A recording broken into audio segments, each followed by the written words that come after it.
I think there are several areas which the government can and should work on. And I think, issues of taxation, simplifying the tax structure, improving, which is a very critical part of improving compliance. We need to also, and I'll repeat here, improve the governance, the tier 3 governance. I think the fact that less than 5% of fiscal resources go directly to tier 3 governments versus, say, 50% plus in China, which is another extreme, or 27, 28% in the US, giving some of the cities a lot more authority to govern themselves and basically cater to local needs and be more responsive to expansion.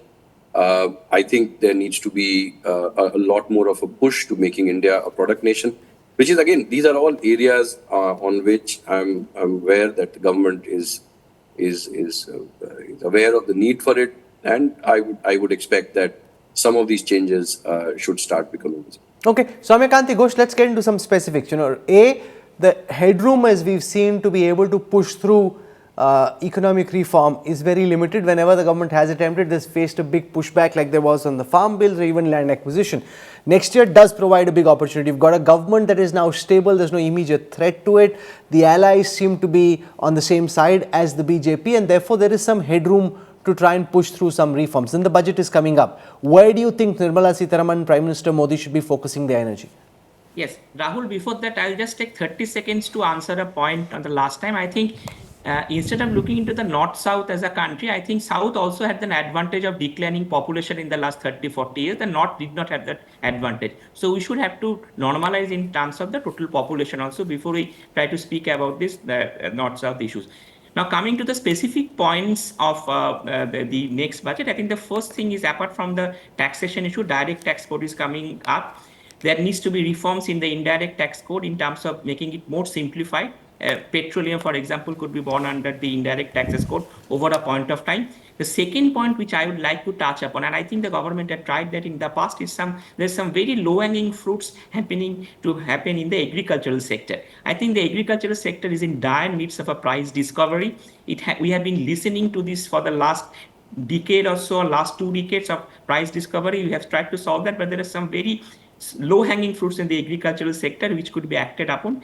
And the third important thing, I think 2 more important things. One is the judicial reforms. I think cases are pending in the judicial system from 1952 onwards. We need to have a holistic approach to solve it. And finally, for the SME sector, I think there are also some low-hanging fruits which the government can actually look into. One of the low-hanging fruits is basically the pending bills payment for the SME sector, which could be solved up with a little amount of effort, which basically, of course, is a low-hanging fruit. Okay, Rathin Roy, where would you like to see Mr. Sitharaman and Modi focus their political capital in terms of pushing through reform, given the stage of cycle of this government? You're in a second year, the general election is still very far out. You've got some maneuvering space. Where should they be focusing for maximum impact? You see, I live in the south of India now. And therefore, this idea that government is the prime mover of everything, does get moderated a bit. I think it is more a question of what India can do to implement reforms. So since the Prime Minister is so fond of slogans and targets, let me give him one target. Let me one reform that will tangibly benefit 100 million Indians across the next 2 or 3 years. Many of the roadblocks to reform come because you do not see people benefiting, no particular constituency sees itself benefiting at scale from it. We came very close to it. I'll give you 2 examples of reforms that could do it, which should also tune in with what Neelkanth said, and actually with what Soumya said. One of the reforms which ended up just being a slogan was doubling farmers' income. What happened? So if farmers were richer today than they were 8 years ago, then you would not have this constant zero-sum game squabbling happening. No, but can I push back to say, if Narendra Modi was allowed to implement some of the reforms that he tried to and wasn't allowed to in some time, maybe some of those riches would have trickled down? If you look at, and who didn't allow him? The farmers themselves, they must be mad then. I wouldn't call them mad. I think it was very simple. The doubling of farmers' income report that actually came out was quite ancillary to the reforms that happened. They were good reforms, some of them not so good. But that was not the main point. The second point I would make is, for example, a slum-free India. So anyway, that's one basket of things. You want to think big, and that relates to my second point. Stop talking about popcorn on GST, okay? I mean, really, I mean, government has to get out of this trivialization mode of looking at popcorn. No, on but you're GST, making this sweeping point about, say, farm reform, which is so politically contentious. Having burnt his finger the first time, do you I seriously did not think? say farm reform. I said doubling of farmers' income, his words. There was a policy to double farmers' income. Persist with it and find ways in which you can, if not give a doubling of farmers' income, to give a 60% rise of farmers' income. Farm reform, that kind of phrase works in South Delhi. Doubling of farmers' income gives you 80 million farmers who are winners.